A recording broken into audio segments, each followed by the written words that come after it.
the little girl inside, a daughter's cry, her stepfather's inappropriate touch, her mother's reaction that just wasn't enough. A daughter's afraid, her mother's betrayed by her stepfather who abused her child as she laid. A church began to hide. In between the walls of that sanctuary is where that secret resides. Protect the pastor, but what about the child that cries? We'll just make everyone believe that she lies. But when she goes home, she lies in bed with wide eyes, afraid to fall asleep at night because of the dark shadow that creeps in, hidden by the hall's bright light. Her young body trembling with fright.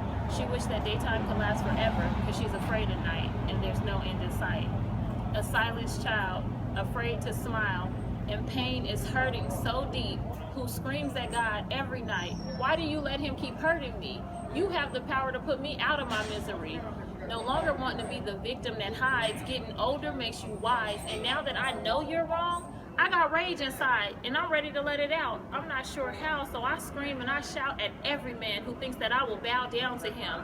I'm getting older, turning into a bitter woman, while everyone is crying and protecting this pastor. Who protects me? Who cries for the child? I do. He prosecuted me with no judge or jury. He sentenced me to a lifetime of eternal pain and years of shame. I looked at my body and it disgusted me. And even though everyone knew his sins, the church continued to defend him. But where's the justice for me? Who's hurting for the little girl molested that resides inside of me, wanting to be set free? I just continue to pray and ask God for peace.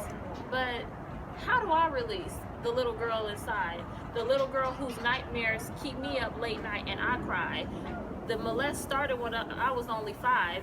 I had never been loved by a man, and he reached out, said he would be my father, and he reached out his hand.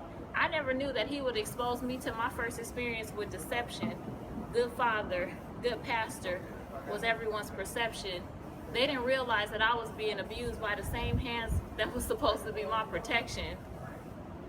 I became cold.